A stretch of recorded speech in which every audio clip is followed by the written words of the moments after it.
We got to get the view count up, right? So you just put the playlist, you put it on repeat, and it just goes on all night. What's that? Why would you have nightmares? You wouldn't have nightmares. Okay, values, beliefs, perspectives. This is a PowerPoint by Civics. Civics is a really great resource for learning more about the government, politics, and how things work there. So we are going to have a couple questions to look at. Some will be more challenging than others to answer. Okay. So, age-old question. Raise your hand. How many of you see a glass that's half full? How many of you see a glass that's half empty? A couple of you. Okay.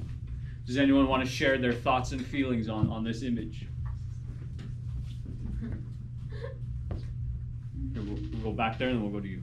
See, I didn't see like half full or half empty. All I saw was just a glass of water. Okay, that's a third perspective. How many of you just see a glass of water? Okay. So you mentioned back there that you see a glass half empty. Yeah. Do you want to share? I mean, like, obviously the drink out of it, it's half empty. Oh, okay. So somebody in the morning class asked, well, depends. Did you pour water into it or did you dump water out? That's what you said. Right? And I said to that student, I said, well, I never thought about it that way. Right? But very simple question, and it's, yeah. Well, technically, it's pretty much all full, but half of it's water and half of it's air. Even better, we're getting technical, we're getting scientific.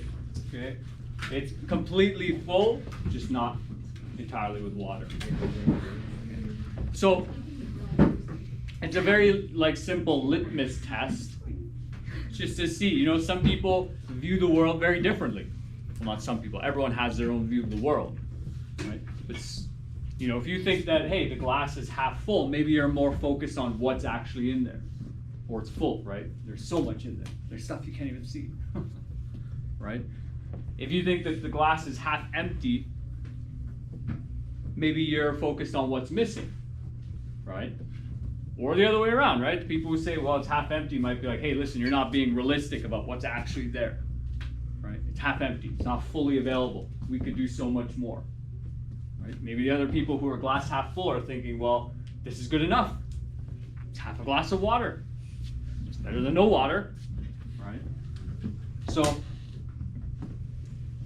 now we transition into a rather difficult question with some big words put together, but what is the relationship between people's beliefs and values and their positions on civic issues? So civic issues, we'll look into that term later, but political issues, right? Issues that affect all of us. So how might your beliefs and values affect where you align yourself, you know, let's say going back to that video on the issue of climate change, people who are transgender, feminism, what was the other one? There's just three? Global warming. Global warming, well, climate change, global warming, yeah, right?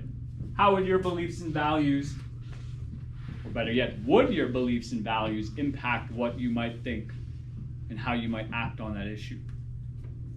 Do we think so? Not really? You think your beliefs and values have no impact on your position for political issues? So how do you think people come up with their positions on political issues then? They get elected. I don't know, let's say you have what's a political issue that maybe you think about? Climate change. Sure, right? So how did you come up with your position on whether or not you support, believe, or what you think should be done about it? Other people. Okay, so you know, our position, that's very accurate, is sometimes often shaped by our environment, right? So if you look around and everyone is gung-ho about like, hey, we got to do this, this, and this to stop climate change, global warming, it's very reasonable to be like, oh, wow, maybe I should do that as well, right? It's not unreasonable. Okay, we'll move on. These questions are a bit tough to answer. Here's another one. What feelings do you have about homelessness? So when you look at this picture, you know, what crosses your mind? Like, what do you think of? And yes? Drugs. Drugs, okay. Substance abuse, we'll call it. Sad. Okay, it evokes sadness. And so that sadness probably makes you want this to go away, right? Like, hey, we should do something, okay?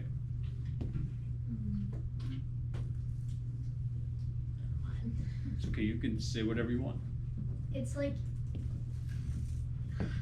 there's a difference, like there's like a very big stereotype to it. Like everybody thinks that just because some people are homeless, like it's because of drugs or substances, but there's a lot like in other ways and other things leading to that too. Okay, that so people get. you're looking at a bigger picture. This person is in this position for a variety of reasons. Okay, I like that. So you had your hand up as well. Helpless. Helpless. That's nice. Nobody said that in the morning. It's different. Would anyone else like to add? Back there. Kind of just sad to look at. Yeah, I mean, it's very unfortunate, right? When I was young, you know, I'll just be upfront, I had no idea how homelessness occurred. Like, how do people get themselves into this position, right? And so, poverty as well, right? So there's many ways. Do you want to add? I think about like the fact that homeless shelters don't have like nearly enough funding to take care of them. Right? Funding, available resources. This is really good. You kids are in tune. I love it. Okay. So, without a doubt, you know, some people, they suffer from addiction, substance abuse, and that can, without a doubt, lead you to a place you don't want to be. But the causes of that aren't always like, hey, this person went out on a Friday night, their buddy introduced them to cocaine, and then 6 months later they're on the street, right? Sometimes the substance abuse can come from a place of pain. Maybe this person as a child was harmed, whether it be physically or sexually. Maybe something happened in the economy and they just could not afford to make their home payments anymore. And years later, because they didn't have an address, somewhere to stay, right? Because there's maybe not enough funding for shelter, or, you know, like the shelters in Edmonton, the way they work is they kind of kick people out in the morning, right? So what do you do with your day? What do you do with your time, right? Who do you interact with, and how does that impact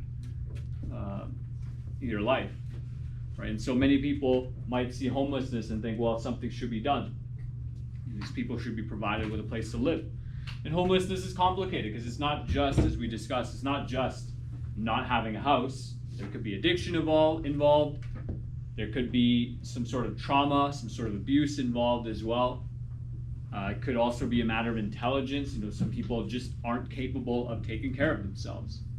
It's a sad reality, but maybe let's say 1 out of every 100 people or 1 out of every 1,000 people just don't have the capacity to care for themselves, right? And so one way or another, they're going to end up in this situation, right? And so what do we do about that? As individuals, as a community, as a city, country, how do we solve these problems? How do we tackle them? How do we better understand them?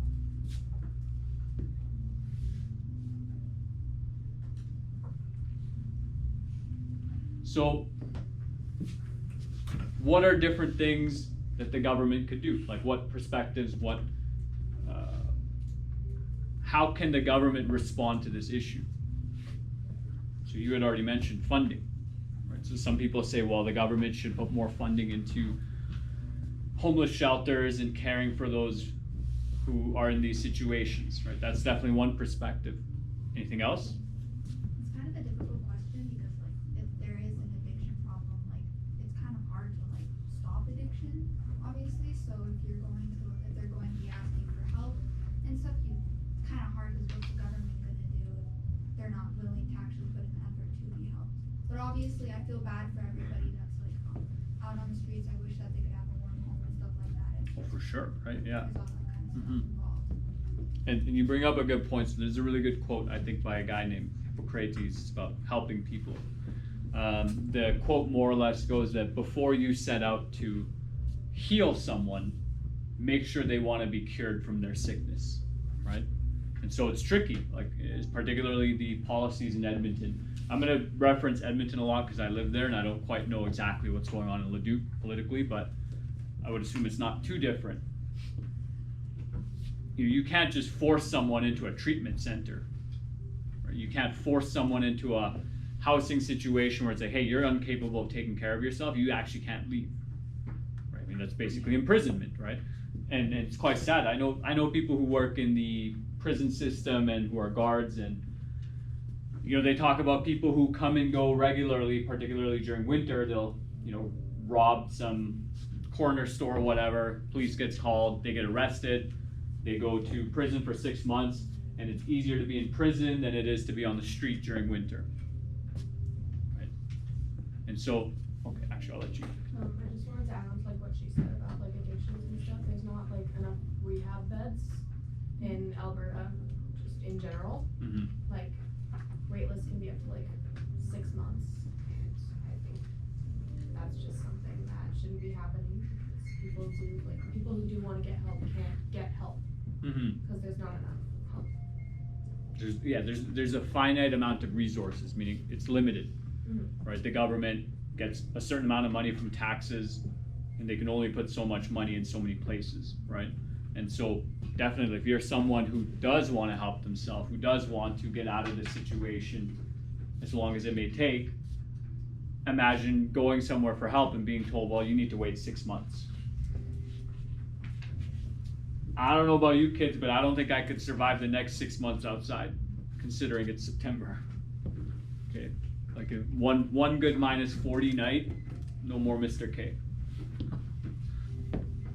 Adding on to kind of what they were saying, like making it a bigger priority. Like it is like a big priority, but not as much as